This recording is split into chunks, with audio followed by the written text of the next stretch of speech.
nag-search muna ako sa University of YouTube para makagawa nito. Ayan, kailangan na natin na yung ating nalagkit. So, ito ay aking version. So, sa pagluluto naman kasi guys, may kanya-kanya tayong way na kung paano tayo magluto. So, this is my way how to cook puto maya. Ayan, imbis na ibababad ko sa tubig yung glutinous rice natin, ay binabad ko siya sa gataan. So, naglagay ako ng 1 can para ibabad. So, by the way, yan pala ay Ducati. Ayan, habang binababad, ilakad muna natin si Sasha dahil the weather today is medyo okay at hindi maulan. Kaya may time na maglakad sa labas. Ayan ang weather for today's video. Medyo maganda. Ayan, after na namin bumalik maglakad, ayan na siya. Yung nababad. So, ang pagluto ng puto maya ay steam siya. So, luckily, nakabili ako ng cloth na yan. Few days ago nung pumunta ako sa IKEA. So, ilalagay natin siya dyan. So, naisip ko sana, idadalawang batch ko ilagay sa steamer. Pero parang naisip ko, sayang naman din. Kaya, ipapatong ko na rin siya, paghiwalayin ko lang sila. And then luckily nakabili ako ng cloth. Ayan, gupitin muna natin yung tiketa niya. Ayan, so sabi ko parang pag ganyan lang isa, sayang naman yung steamer. Kaya ayan, naglagay ako my favorite color, purple, green, diba?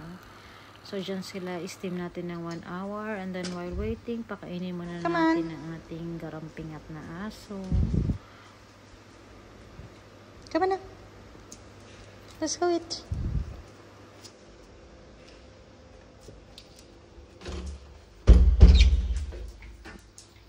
Come on. Ayan, tapos na siyang kumain. Ang puto maya is yung ginger. So, dinamihan ko yung ginger kasi para namang bumango siya. And then, maghahalo ka ng gata. So, naglagay ulit ako ng 1 latang gata. And then, naglagay ako ng 4 cups na sugar. By the way, yung sugar, hindi siya ganun katamis. So, ginawa ko siyang 4 cups. Pag white sugar yung gagamitin nyo, maybe masyado kasi matamis yung white sugar, i-adjust nyo na lang. Pero dahil ito ay brown sugar, and then malalaki talaga yung butil niya. So, more natural. So, ayan, yung ginawa kong ginger. Mga 2 cups din. So, haluin lang natin yan kasi para ma-dissolve yung sugar. And, naglagay ako ng half teaspoon ng salt para medyo mag-balance yung salt and then sweetness. Ayan. Tikim-tikim lang tayo. Tikim-tikim para adjust yung lasa. Kaya nag-add ulit ako ng sugar. Mga 4 cups yung gamit ko. Pero hindi naman full yung cup na ginagamit.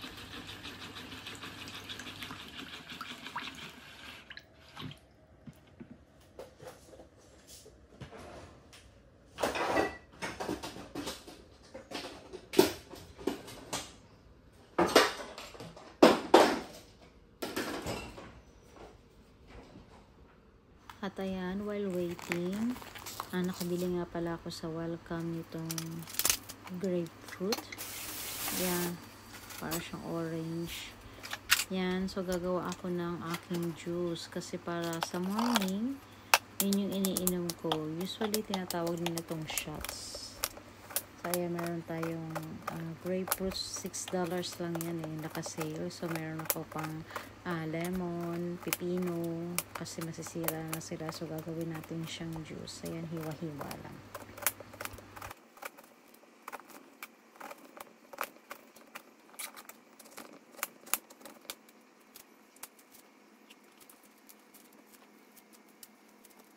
So, ayan guys, good pala tong juice na to sa morning kasi alam naman natin, diba, yung mga citrus, good, rich in vitamin C. And then, nilagyan ko siya kasi may natira pang ginger.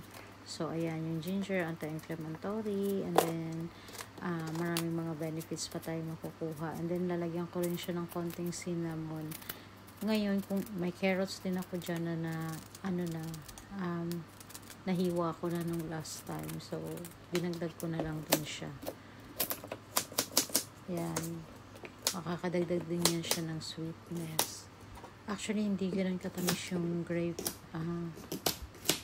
grapefruit na yan. Kaya okay lang naman sa akin, hindi matamis. Kayo, kung gagawa kayo ng mga ganyang juice at hindi matamis, pwede mag-add kayo ng honey. Kaya nilagay lang natin silang lahat dyan. Naglagay lang ako ng 2 cups ng water. And then, sasarain lang natin yan. Mamaya, isa-strain lang natin siya hanggang yung mag-juice lang siya. Everyday, yan yung para malakas na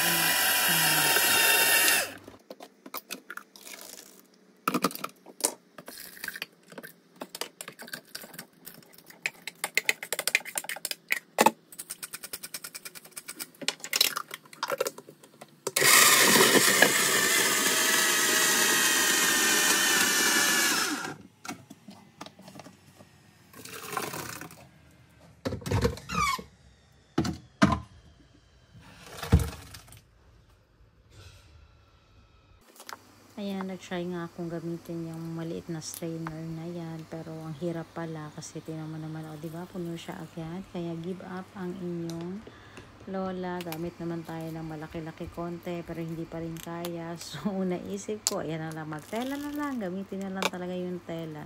And then, by the way, nagugas naman ako ng maigi ng kamay. So, kung gusto nyo mag-gloves, gamit lang kayo ng gloves. And then, may mga shots kasi na binibenta. Kung gusto niyo ibenta, of course, kailangan niyo gumamit ng gloves. So, this is personal consumption lang naman. So, okay lang na kamay-kamay natin.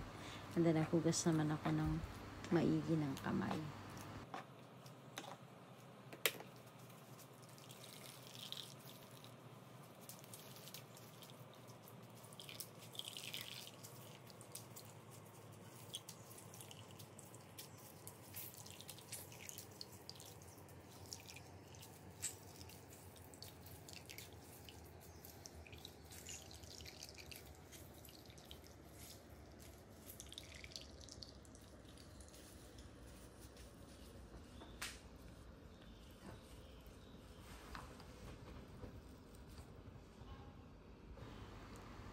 At ayan, okay na nga yung ating steam na glutinous rice. Open na natin.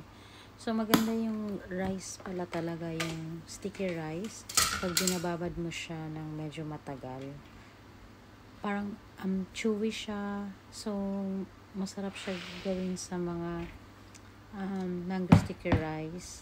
Pero this time, ito kasi yung procedure ng puto maya. Pero, sa Pilipinas kasi, yung putumaya, nilalagyan din nila ng mango. Para na rin siyang mango sticky rice ng Thailand. Pero, different lang kasi ito ay may ginger. Ang mango sticky rice naman ng Thailand ay walang ginger.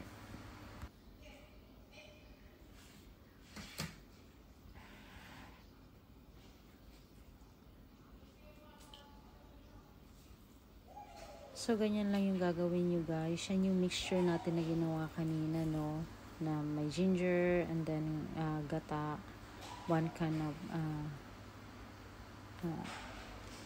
coconut milk. So, ayan. I-mix lang natin yan siya dyan. And then, lulutuin pa yan siya ulit. Actually, sa iba, kasi ibabalik pa siya ulit sa steamer. But since parang hassle na sa akin na ilipat siya sa steamer, mamaya lulutuin ko na lang siya sa kawali. Ayan, mix lang natin siya. Kinabahan pa ako kasi parang feeling ko ang dami niyang ang dami niyang water, but enough lang pala siya. And then ayan, medyo marami kasi itong nasa isang steamer. Yeah, nag-swimming na yung aking sandok, diba? Wow!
So, ayan. I-mix lang natin siya na mix. O, diba? Tama lang yung ano niya, water. Yan. Ubos na. Simutin natin. Sayang.